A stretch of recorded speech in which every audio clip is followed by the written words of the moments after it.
After 22 years in military explosive ordnance disposal, I finally found peace in Oak Ridge Estates. The neighborhood sat on what used to be the eastern edge of Fort Campbell Military Testing Range, long since decommissioned and converted to civilian housing. My modest ranch house backed up to a protected greenbelt, giving me extra space and precious privacy. Most of my neighbors had converted their yards to the cookie-cutter landscaping the HOA preferred: neat hedges, trimmed grass, and those ridiculous garden gnomes that seemed mandatory in our community. My yard was different. I had spent 7 years transforming it into something that helped quiet the memories of war. Native wildflowers grew in carefully planned chaos. A stone path wound through raised garden beds where I grew vegetables and medicinal herbs. In the back corner stood my pride, a memorial garden with 7 hand-carved stone markers. Each bore the name of a teammate lost in Afghanistan. Around each marker grew the favorite plant of each fallen brother. Montoya had loved desert roses. Jackson had collected exotic cacti. Chin had always talked about starting a bonsai garden when he got home. The neighbors respected my space. Many had military connections themselves. This was, after all, still close enough to the base that veterans often settled here. Mrs. Patterson from across the street would bring cookies on Veterans Day. The Rodriguez kids would sometimes help me weed, fascinated by my stories of defusing bombs in foreign lands. The HOA had largely left me alone during the 10 years I had lived here. I paid my dues, kept my fence painted the approved color, and they ignored my non-regulation garden. That all changed when Walter Kensington became HOA president. A civilian businessman with no military background, he had moved into the neighborhood 6 months ago, buying the largest house on the hill. His campaign for HOA president focused on property values and community standards. The day after his election, I noticed him standing at the edge of my property, taking pictures and making notes on his phone. The first confrontation happened on a Tuesday. I was kneeling beside Chen's memorial, carefully pruning his bonsai, when a shadow fell across me. I looked up to see Kensington, dressed in khakis and a polo shirt with the HOA logo embroidered on the chest. "Mr. Reynolds," he said, not bothering to wait for me to stand, "I am conducting a community inspection. Your property is in violation of at least 7 HOA bylaws regarding approved landscaping." I slowly stood, wiping dirt from my hands. This garden is grandfathered in. The previous board approved it as a special exception. Kensington sniffed dismissively. "Exceptions can be revoked. This looks like a weed patch. The community standards clearly state that all visible vegetation must be from the approved plant list." I gestured toward the memorial stones. "These honor my fallen teammates. This garden helps veterans heal." "Emotional appeals do not override community standards," he replied, taking more photos. "You will be receiving formal notice of violations. I suggest you begin planning to bring your property into compliance." He walked away before I could respond. 3 days later, the first letter arrived, official HOA letterhead listing violations and threatening fines. I tossed it into my desk drawer with a laugh. HOAs always started with threats. In my experience, they rarely followed through if you just ignored them. How wrong I was. How tragically, catastrophically wrong. The letters kept coming, each more aggressive than the last. What started as formal notice of violation quickly escalated to immediate action required, and finally, intent to enforce remediation. The fines mounted from $50 to $500 per week. I consulted the HOA bylaws and discovered that Kensington had pushed through amendments giving the board expanded powers to maintain community standards through direct intervention if homeowners failed to comply. One morning, I found a large manila envelope stuffed in my mailbox. Inside was a full landscaping plan created by Precision Landscapes LLC, with an attached quote for $24,500 to bring my yard into compliance. The letter stated that if I did not contract with an approved landscaper within 30 days, the HOA would exercise its right to remediate the property and bill the homeowner accordingly. I decided it was time to attend an HOA meeting. The monthly gathering was held in the community clubhouse, a bland beige building with uncomfortable folding chairs arranged in neat rows. About 30 homeowners attended, most looking bored or scrolling through their phones. Kensington presided from a table at the front, flanked by 4 other board members who rarely spoke. During the open comments period, I stepped to the microphone. My name is James Reynolds from 1472 Oak Ridge Drive. I would like to discuss the enforcement actions against my property. Kensington smiled thinly. Ah, yes, Mr. Reynolds, the board is well aware of your situation. I explained the significance of my garden, the memorial aspect, the therapeutic value. As I spoke, Kensington sighed theatrically and checked his watch. When I finished, he pressed a button on his laptop, and a slide appeared on the wall showing my yard from various unflattering angles. This, he announced to the room, is exactly the type of neglect that drives down property values. Mr. Reynolds may have a touching story, but emotion does not trump regulation. The board has unanimously voted to proceed with enforcement. Several homeowners nodded in agreement. Others looked uncomfortable but said nothing. I felt ambushed and humiliated. There is a process for requesting variances, I argued. I was never given that opportunity. The time for variances has passed, Kensington replied dismissively. The violation has persisted for months. We are now in the enforcement phase. After the meeting, as I walked to my car, a woman hurried to catch up with me. Mr. Reynolds, I am Sarah Chen, no relation to your friend. I live on Magnolia Court. She glanced around nervously.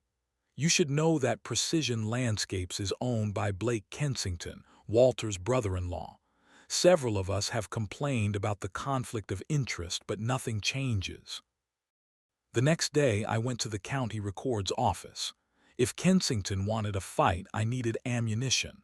I requested all historical documents related to my property. Hours later, buried in decades-old paperwork, I found something interesting. When Fort Campbell was partially decommissioned, most of the land was properly rezoned for residential use. But there was a clerical error. The parcel containing my property and several others had never been formally removed from its military designation as an explosives testing zone. It seemed like a bureaucratic curiosity, nothing more. The land had been safely developed and lived on for decades, but as I drove home, an idea began forming. Later that evening, while organizing my files, I discovered another bombshell. In the minutes from a closed HOA board meeting that Sarah had slipped me was a clear statement from Kensington. The Reynolds property will serve as our test case for aggressive enforcement. Once homeowners see we are serious, compliance will improve across the neighborhood.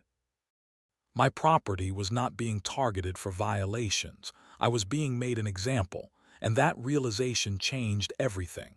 This was no longer about garden regulations. This was about power, corruption, and a system rigged against homeowners. My military training kicked in. When facing a more powerful enemy, you do not engage directly. You find their weakness. You prepare. You strike only when victory is assured. The final notice arrived by certified mail.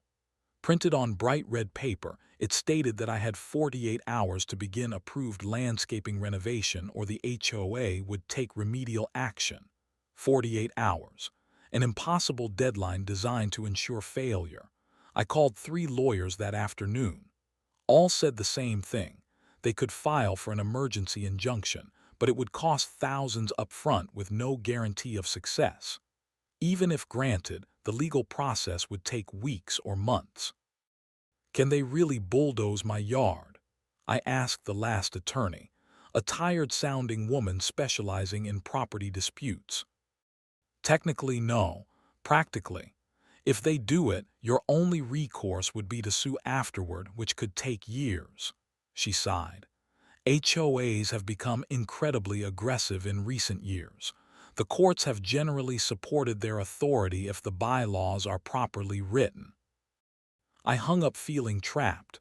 That night I sat in my memorial garden, watching the sunset illuminate the stone markers. I touched each one, remembering the men whose names were etched there. "I will not let them erase you," I whispered. "Not without a fight." The next morning brought a new problem. My VA doctor called with an urgent appointment. The shrapnel in my left leg was showing signs of infection and needed immediate attention. The appointment could not be rescheduled. It was at the VA hospital 40 minutes away. I would have to leave the house unattended. I considered my options. The HOA notice gave me 48 hours, of which only 24 had elapsed. Surely they would not move that quickly. I called my neighbor, Mrs. Patterson. "Of course I will keep an eye on your place, dear," she assured me. "Though there has been some activity at the clubhouse this morning. Several trucks arrived." With growing unease, I drove to my appointment. The procedure took longer than expected. What should have been a 2-hour visit stretched to 4 as the doctor discovered the infection was more serious than anticipated. By the time I was released, it was late afternoon. As I turned onto Oak Ridge Drive, my heart stopped. A line of vehicles blocked the road. 8 massive bulldozers, 3 dump trucks, and several pickup trucks bearing the Precision Landscapes logo. A crowd of neighbors had gathered at the edge of my property. And there was Kensington, clipboard in hand, directing the operation like a conductor before an orchestra. I abandoned my car in the middle of the street and ran toward my home, my bad leg screaming in pain. The scene that greeted me was apocalyptic. My entire yard had been transformed into a war zone. The bulldozers moved in practice formation, ripping out everything in their path.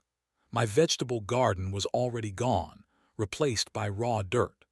Workers with chainsaws were cutting down the mature oak tree that had taken 15 years to grow.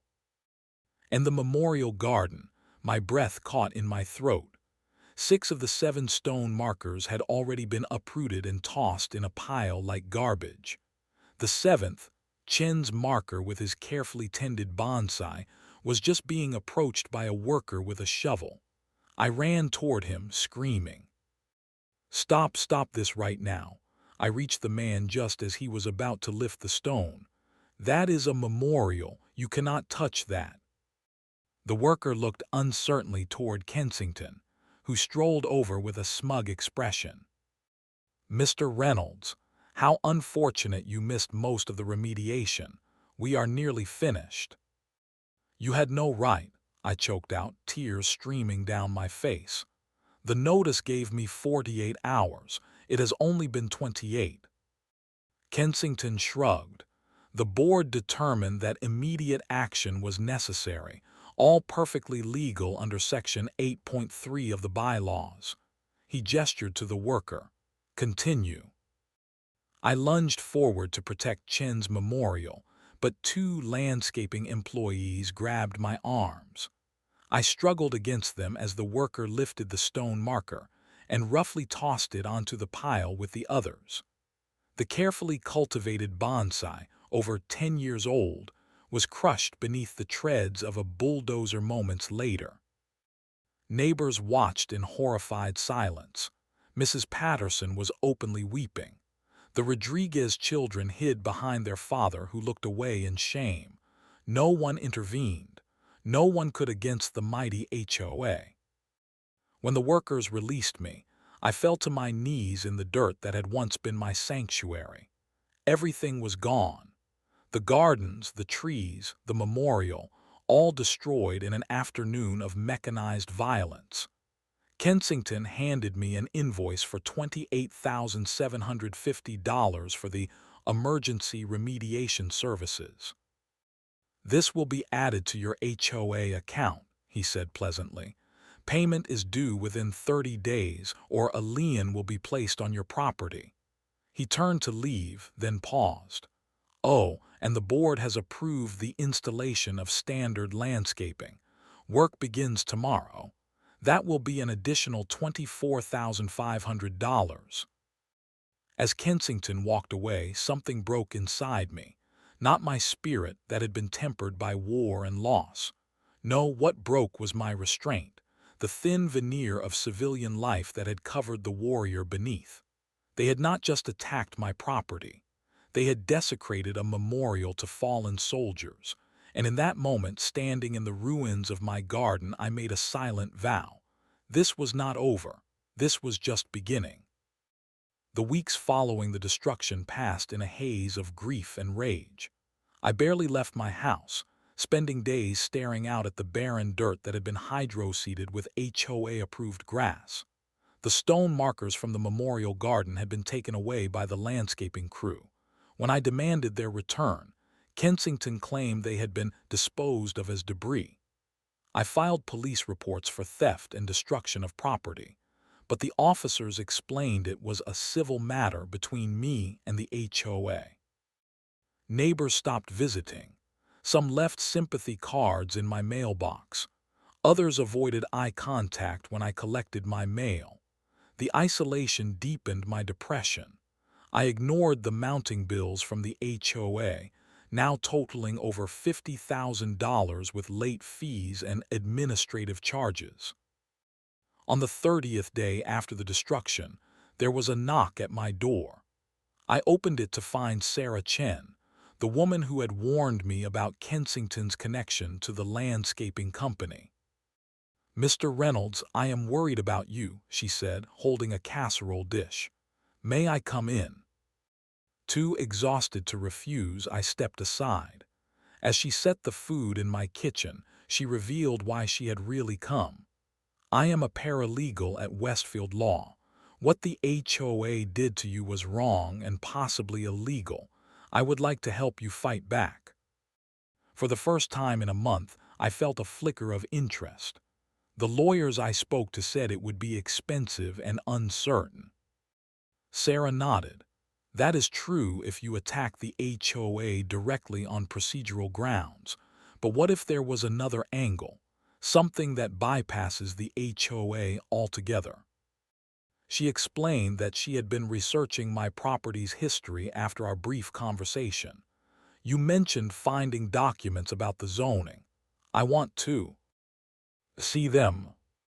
I retrieved the file from my desk. Sarah spread the papers on my dining table, examining each carefully. Her eyes widened as she read the technical designation. "Mr. Reynolds, do you understand what this means? Your property was never properly rezoned from its military classification. It is still technically designated as an explosives testing zone under federal jurisdiction." I shrugged. "It is just a paperwork error. The land has been residential for decades." "No," Sarah insisted, pointing to specific paragraphs. "This is not just any designation. Land zoned for explosives testing falls under Department of Defense regulations, even decades later. There are strict protocols for any excavation or soil disturbance, permits, safety inspections, environmental assessments. Did the HOA obtain any of these before bringing in bulldozers?" The realization hit me like a physical blow. No, they just showed up and started digging. Sarah's expression turned serious. "Then they may have violated federal law. Specifically, the Military Lands Remediation Act and several EPA regulations regarding potentially contaminated soil." That night, I called my former commanding officer, Colonel Marcus Hayes, now working at the Pentagon in the Land Management Division. I explained the situation, sending him copies of the zoning documents. "James," he said after reviewing them, "this is a significant violation. The bulldozing of formerly classified land without proper clearance and safety protocols is a serious matter. Those regulations exist because testing grounds often contain unexploded ordnance or chemical residues. The fact that your HOA president proceeded despite the property's designation shows gross negligence." "What can be done?" I asked, heart pounding with the first hope I had felt in weeks. "Quite a lot," Hayes replied.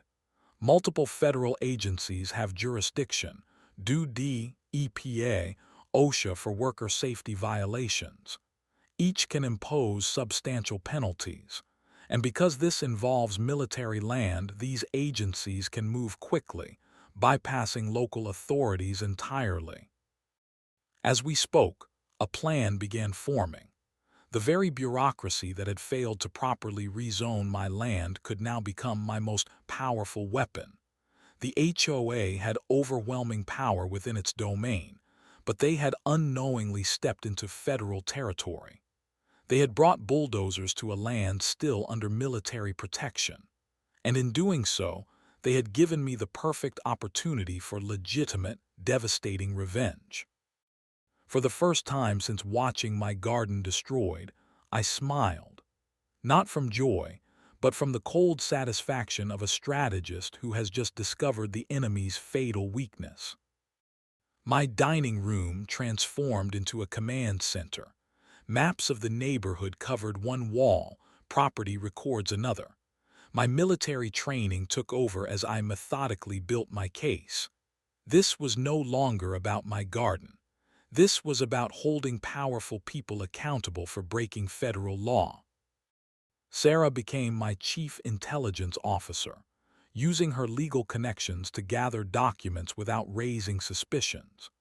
She discovered that not only had the HOA failed to obtain proper permits for excavating former military land, but Precision Landscapes had also violated OSHA regulations by not testing the soil before disturbing it.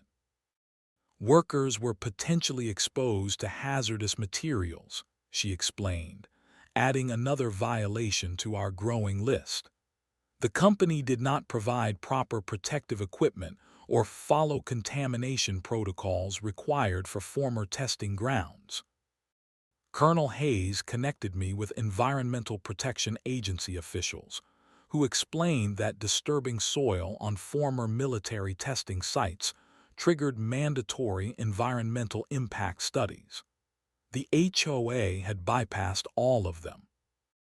Each violation carries penalties up to $75,000 per day of noncompliance, the EPA representative told me during a conference call.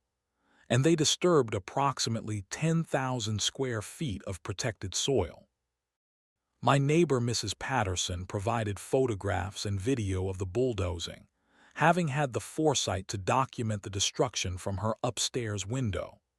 The Rodriguez family contributed testimony about the memorial garden's significance to the community and its destruction. As word spread quietly through the neighborhood, others came forward. The Jacksons on Elm Street had faced similar landscaping demands. The Patels on Oakview Drive had been fined for unauthorized plants, specifically herbs from their cultural heritage. Former board member George Williams provided internal emails showing the HOA had specifically targeted properties owned by minorities and veterans for enhanced enforcement. Most damning was the financial evidence.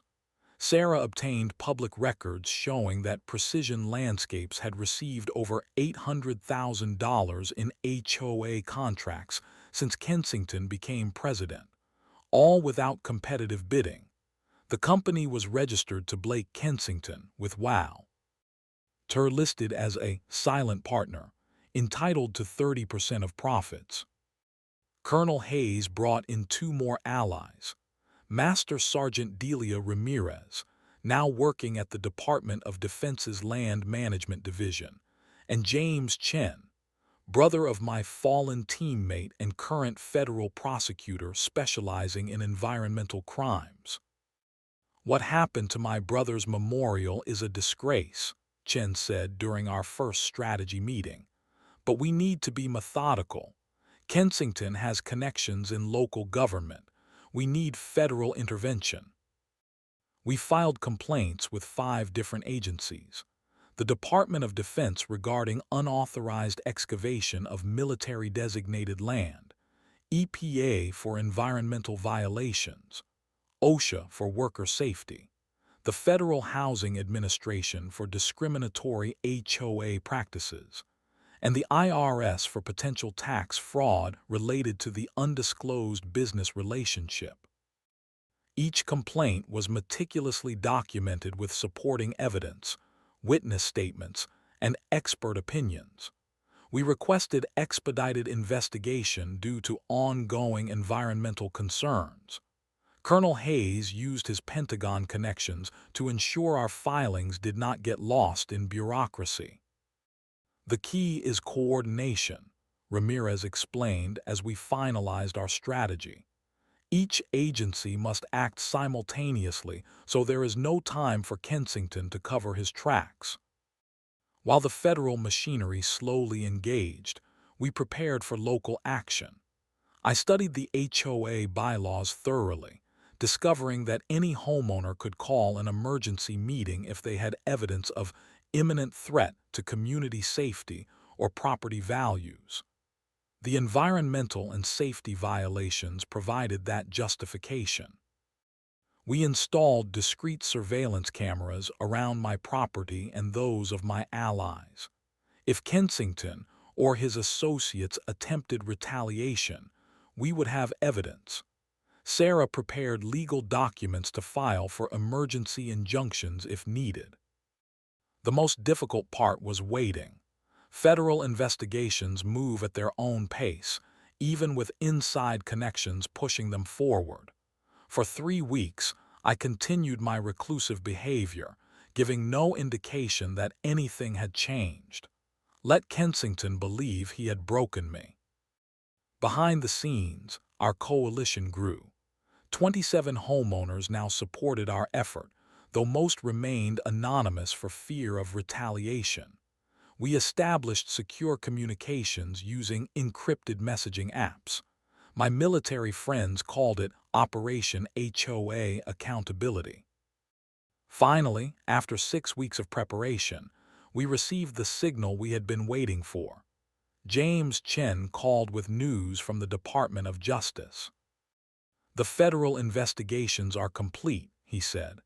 "Multiple agencies are prepared to announce findings and enforcement actions. They have given us 72 hours to notify local authorities before they move in." He paused. "Are you ready for this, James? Once we light this fuse, there is no turning back." I looked around my command center at the evidence of Kensington's corruption and arrogance. At the empty space in my backyard where my friends had once been memorialized. At the faces of my neighbors who had suffered under HOA tyranny. The decision was not difficult. "Schedule the emergency HOA meeting for Wednesday evening," I told Sarah.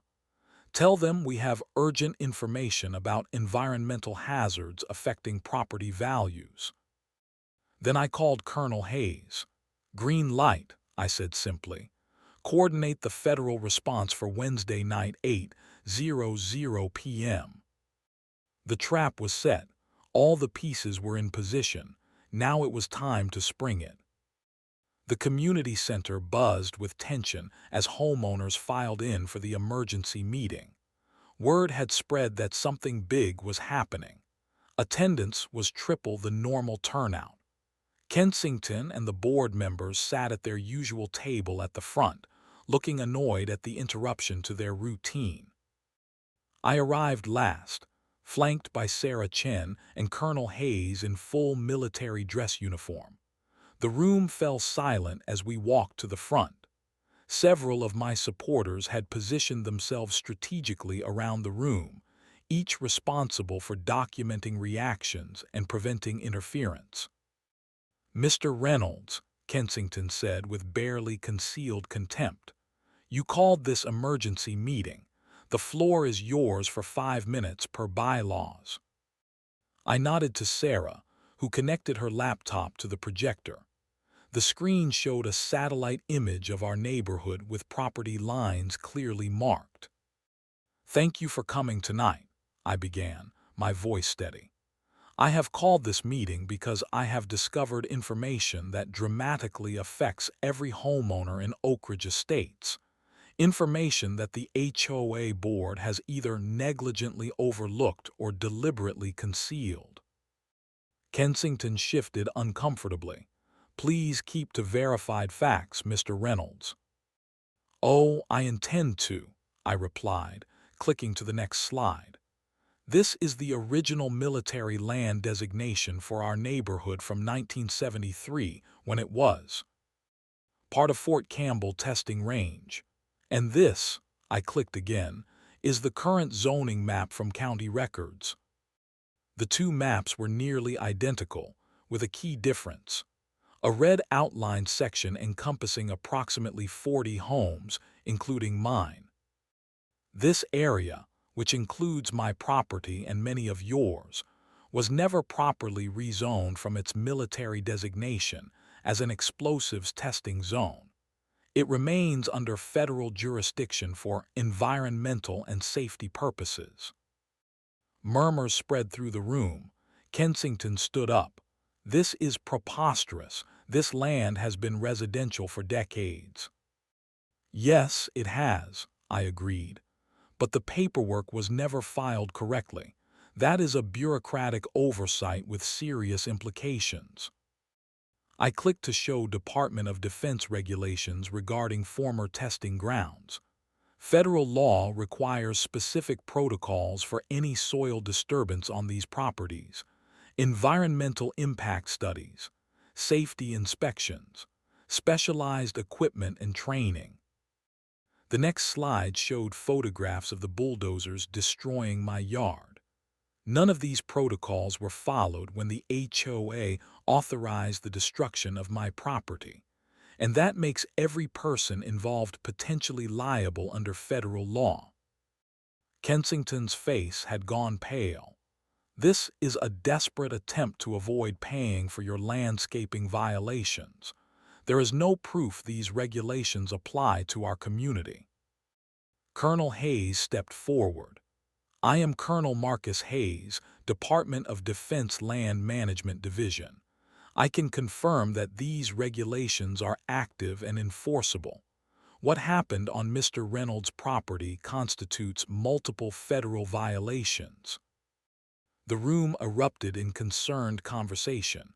One homeowner stood up. "Are you saying our properties are contaminated?" "Not necessarily," I clarified. "But proper testing was required before any excavation, testing that was never performed. And now, that testing must be done on every property where soil has been disturbed by HOA-mandated landscaping." Another slide appeared, a list of potential penalties. Each violation carries fines up to $75,000 per day. The EPA has identified 27 distinct violations over 16 days of noncompliance. A board member whispered urgently to Kensington, who was now visibly sweating. "This meeting is getting off track," he declared. "We should adjourn and consult HOA legal counsel." "Before we do," I continued, "there is one more matter the homeowner should know about." I nodded to Sarah, who clicked to reveal incorporation documents for Precision Landscapes LLC, with both Kensington brothers listed as owners. The company that has received over $800,000 in HOA contracts without competitive bidding is owned by our HOA president and his brother. The same company that charged me nearly $30,000 for destroying my property without proper permits or safety protocols. The room exploded in outrage. Homeowners stood up, shouting questions and demands. Kensington banged his gavel repeatedly, trying to regain control.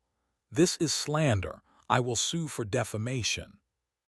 I played my final card, a recorded phone call with the EPA regional director, confirming the investigation and pending enforcement actions.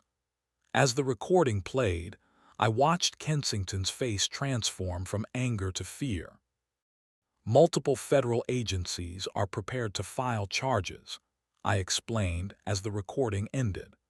"The Department of Justice is considering criminal negligence charges related to environmental safety violations. The EPA is calculating fines that will likely exceed $2 million.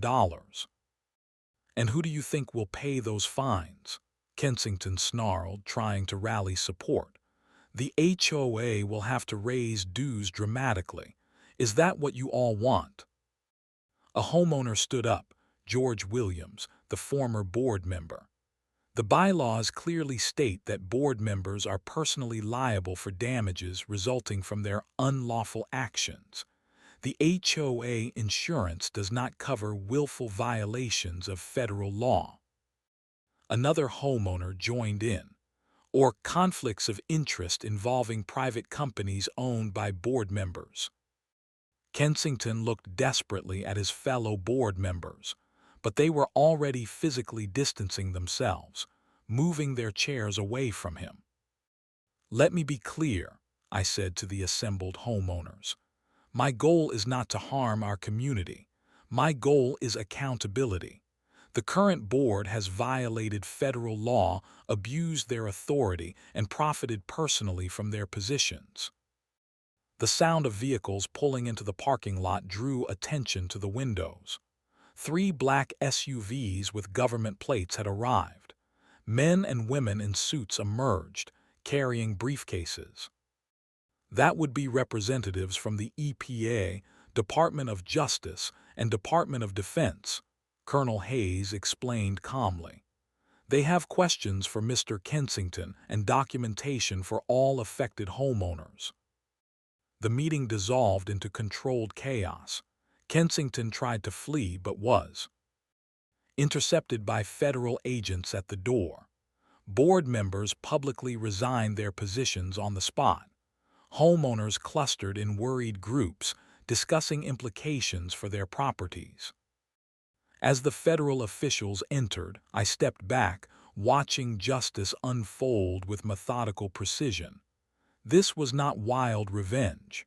This was the system working as it should, holding the powerful accountable for their actions, and it was only beginning. The federal response was swift and comprehensive. Within days, environmental testing teams in hazmat suits became a common sight throughout Oak Ridge estates. Yellow caution tape surrounded properties where soil had been disturbed by HOA-mandated landscaping work. The investigation expanded beyond my property to include every project Precision Landscapes had completed in the neighborhood. Walter Kensington was the first to face consequences. The EPA levied personal fines totaling $275,000 for knowingly authorizing excavation in a designated zone without permits. The Department of Justice filed criminal charges for environmental negligence and fraud. His brother Blake faced similar charges, along with contractor licensing violations. More devastating for Kensington was the civil liability. As George Williams had correctly noted, the HOA insurance did not cover willful violations or conflicts of interest. Kensington would be personally responsible for all damages, an amount that would eventually exceed $3 million. The HOA itself was placed under state receivership, pending a complete audit and new elections.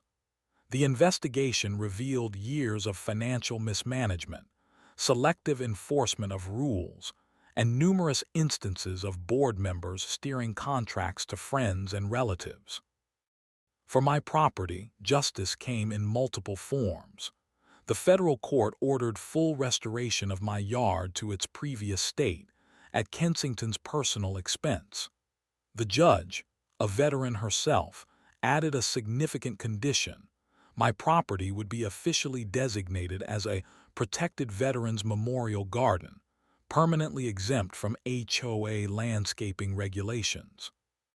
Colonel Hayes arranged for military honors at the rededication ceremony.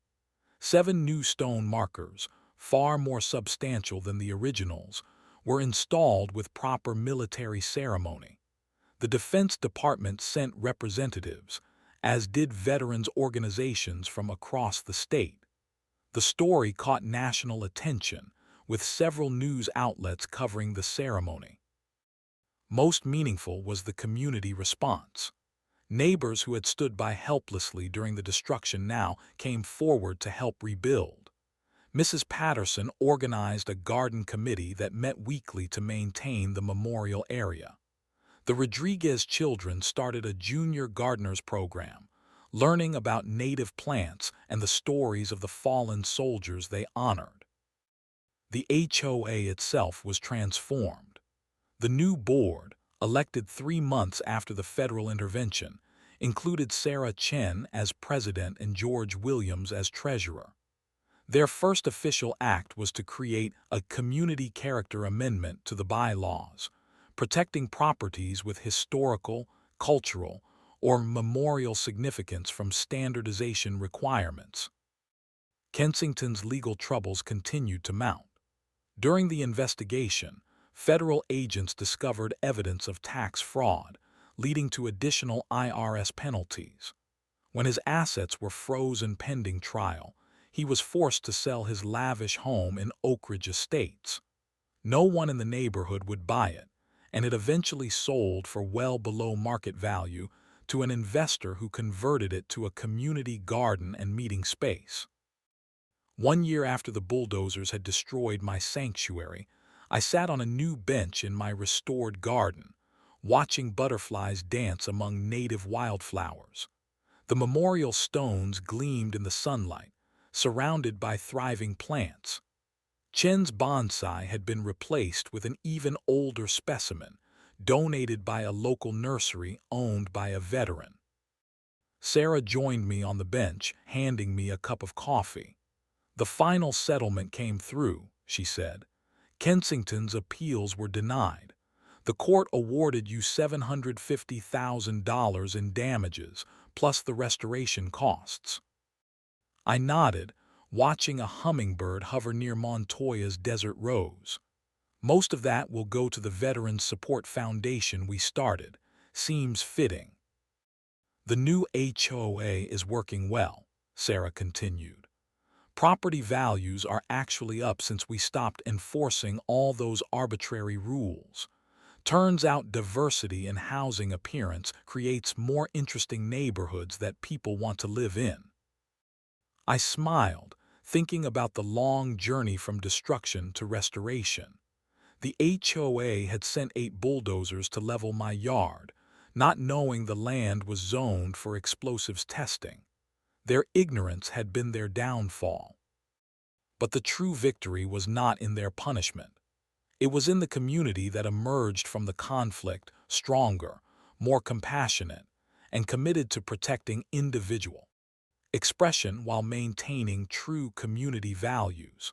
My garden now hosted regular gatherings of veterans and their families. Children learned about native plants and military service among the memorial stones. Sometimes the best revenge is not just winning the battle. It is changing the rules of engagement so everyone benefits from the peace that follows.